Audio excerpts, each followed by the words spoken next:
I'm Ted Gall, and I live here in Ojai. I'm a sculptor. I've done that for over 50 years. In Chicago, when I was 14 years old, I got my first job as delivering artwork out of a graphic studio in Chicago, and it was an animation studio. We would deliver artwork, and then we would come back, and the artist we'd do an illustration, and the artist would correct it, and they'd go over it, and they'd tell us how to make it really great. So I went back to school and went back to graphics, and I was doing really good contemporary design, very European slick stuff, and did that for a couple of years. I went to the Art Institute of Chicago at nights and did that for about a year, and really loved it, and I started out just working in clay, doing models, and then I went over to the metal area and learned how to weld and start, and that became really fantastic. So I got my first studio, which was a one-car garage in Chicago, and got a set of welding torches and started sculpting and I gravitated towards figurative things. I mean, that's what I liked. I liked abstract forms, but I wanted to be a little bit more literal. So I worked a lot with anatomy. And when I had been at the film studio, one of the guys that I worked with was an old German guy.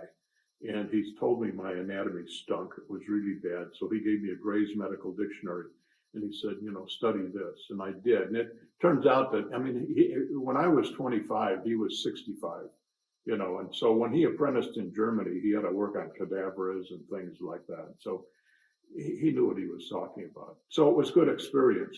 So then going back to the Art Institute of Chicago, we did figure study, but then we did working in the welding area. It was more of a practical thing of welding and making it stick and making it work.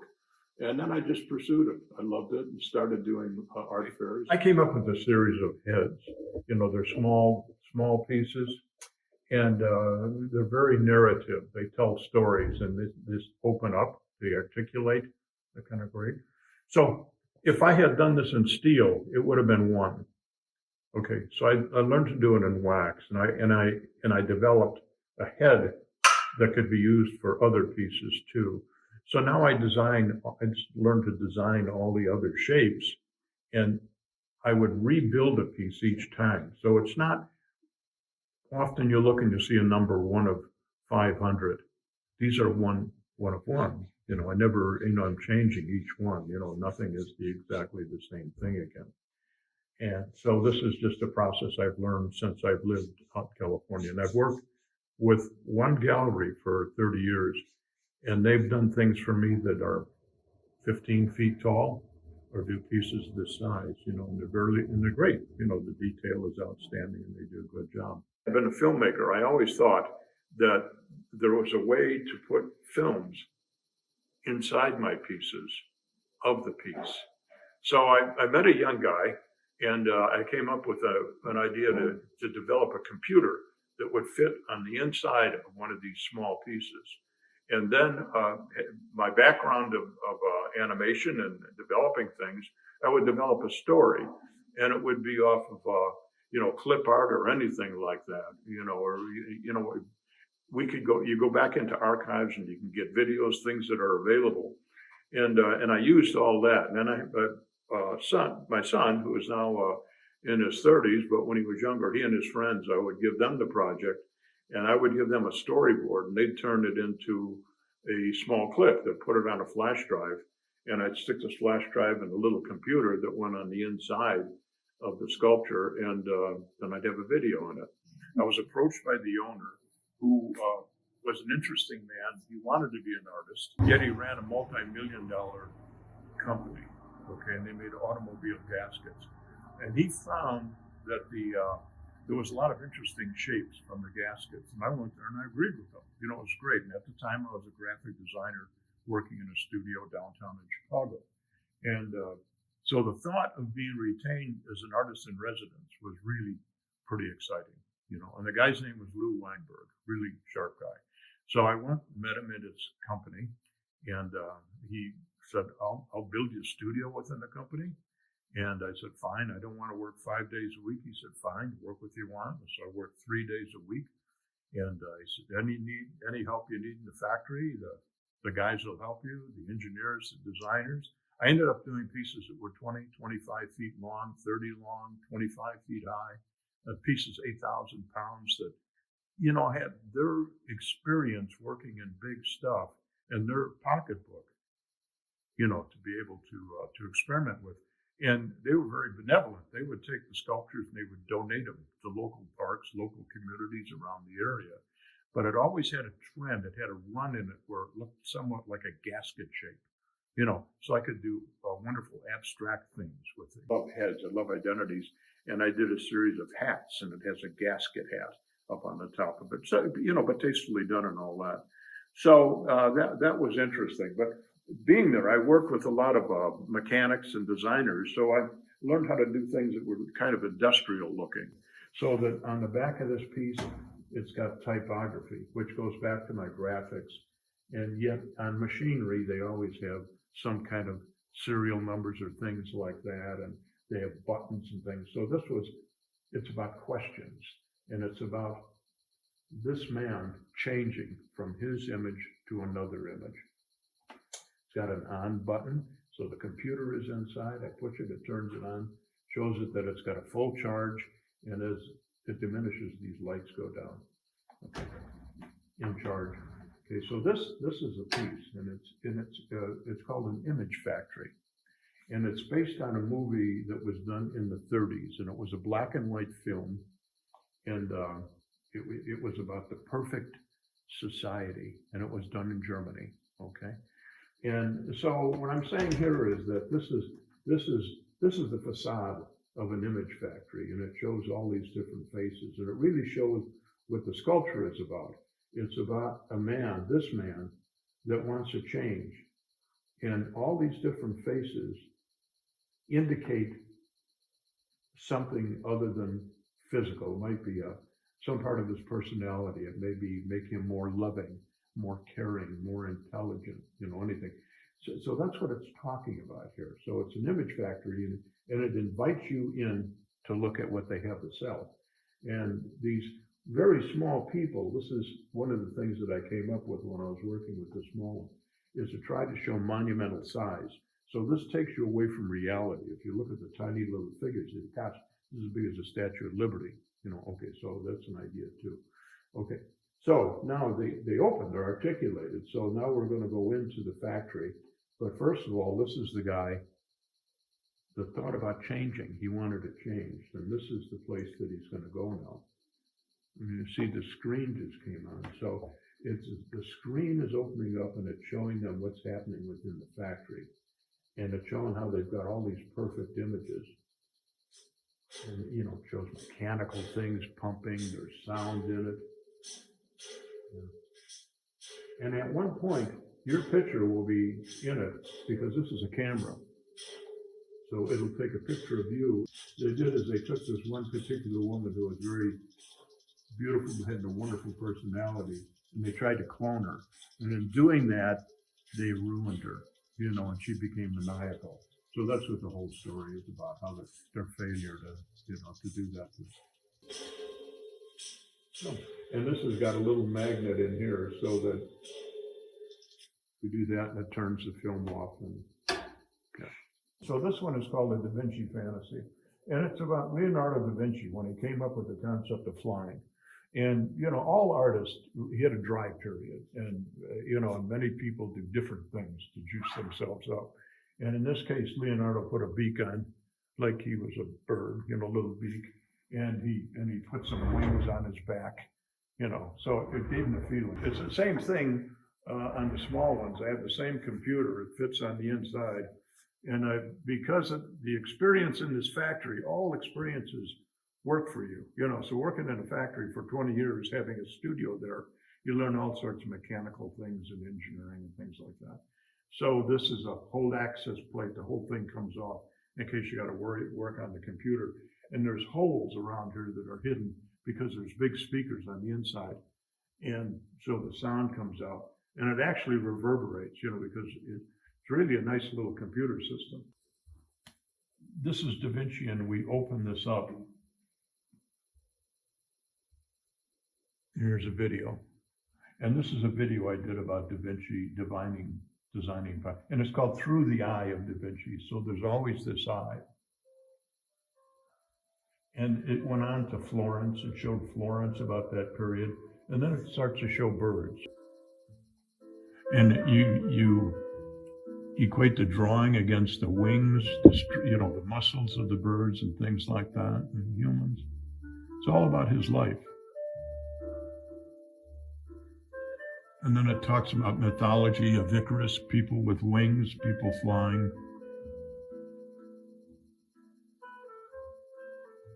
Gets into Kitty Hawk, the history of flight. And this is like one interesting thing, this bird image, and then that's Da Vinci's face in it. So it's kind of some interesting techniques and things, phase that we did. And again, old drawings. And it's almost like these people came upon an outdoor theater. Remember how we used to go to outdoor theaters? So there's a theater. Now here it's showing clips of failed art projects, flying projects where little wings didn't quite work or get them off the ground. And it goes back into Kitty Hawk again. The whole concept is flight and how it advances through the years. And there's Da Vinci again, and Through the Eye of Da Vinci. I try to keep that same thread going all the time, and the birds flying through his eye. Yeah. And then as technology progressed, the planes became different, became more contemporary, shows the old designs, shows newer designs, and how they work. It finally ends up with a rocket taking off at Cape Canaveral, and then going back to the skies and to the eye, and in the eye there's a star constellation of Pleiades, which is kind of nice, kind of interesting. I got nice sepia tones in it. There's people hang gliding. I get nice sepia tones, and it goes with the patina of the piece. And people walking on these branches. It is a birdhouse, and walking on the branches with baggage and broken wings. They go into this very religious-looking place. It's a cathedral, and they go in, and their issues are immediately taken away from them. And this one also opens, and inside you see the people without any of the images anymore. I mean, any of the baggage or broken wings or stuff like that. And since it's a bird house, then there's wings on it, so I kind of carry that through, and they work. Translated them into different materials completely. I mean, bronze, old I-beams, things like that. Developing petroglyphs out of paint pens. And these are stories. And this particular story is about the blue coyote. And he was a very vain coyote. He was very beautiful. It's bright, beautiful colors. And he always would look at himself. And he was walking along the edge of a riverbed one day, and he tripped and fell in the mud. And that's why to this day, coyotes are always kind of a dirty gray, But this showed him in his beauty when he was beautiful, and he's walking along with a mirror out in front of him, seemingly, because he is looking at himself all the time. So it was something about vanity. And these are other pieces that were significant to the Hopi period, the Zunis, talked about the Bear Clan going west, and they were looking for rain all the time, and coming up with different images of rain, whether it was pierced things with little nails running through and little turquoise beads, and supposedly indicating water dripping down. Again, the bear traveling west, only this time he's impersonating himself as a deer, so he wouldn't scare people, and carrying his own rain cloud with him. So they have beautiful designs, but I just tried and I contemporized them.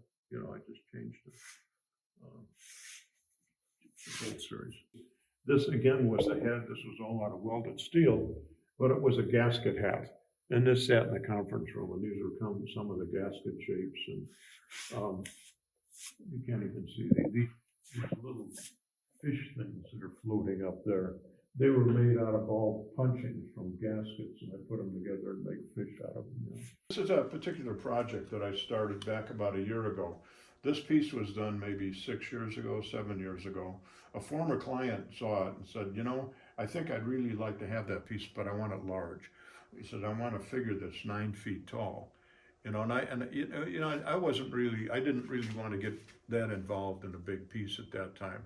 But he pushed, and I said, okay, well, I went out to the house to see where it was going to go, and it was in Brentwood.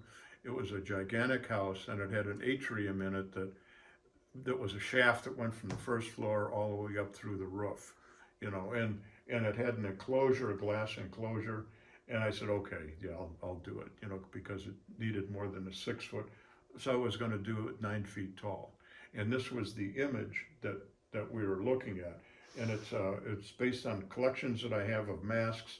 And this was a particular mask that I collected from Guatemala. And people wore it. It was that size, and it would be strapped to their shoulders. And here it's kind of a fish thing, and they'd walk with it. Okay, so there was a water element within the space, and I thought that I would try to capture that with this. He loved the idea of it, and said, well, let's go for it, and then I wanted to go a step beyond, because the significance of the figure here now I've changed it. I've gone away from just a mask that I found in Guatemala. I've now got a puppet that was created by somebody, and it was created by me, and this is my hand, and he's escaping me. He's running away from me. And whether it's somebody in your family, or it's something, when you sell an object, it escapes you, it runs away. And so that was the story that I had here, and this shows an escaping puppet. And I wanted to go a bit farther, because within this atrium that was 25, 30 feet tall, there was now the possibility of another element, and that was to bring in another hand that would be floating from up above, and the strings would now be coming down to the hand, So it would have been outstanding, but he decided that they didn't want to do it. But this was all within the planning. So this is a story of how I had a piece from a trip that I made to Guatemala 30 years ago, and it laid there in my mind all this while. And then all of a sudden I came up with this idea to tie it in with a figure that I had created, and this was me, and it was escaping from me. It was running away. And then years later, it came back again, so I could reinvent it. So going from, this is a piece that the anatomy is good, everything works on it, but now I've looked at it for a period and I find things that I didn't like. So I went ahead and created a new one. So this was a wax, and it doesn't look much different, but it really is. The head is cocked different. All the muscles are bigger.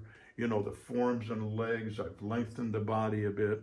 It just changed. All these sticks are just there to support it so it doesn't melt or fall down. So I changed the angle, he's pushing.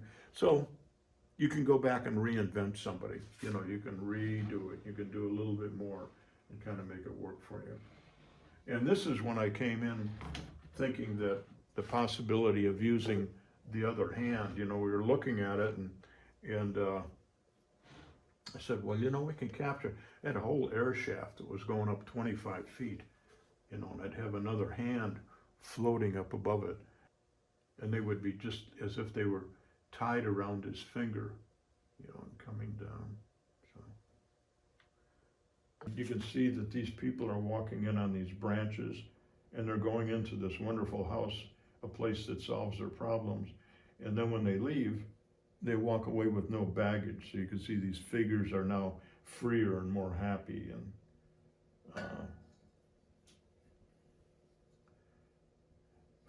another thing that's changed in the past 3 or 4 years is for years I did patinas that were done with different acids, and I've decided that that's not healthy for me.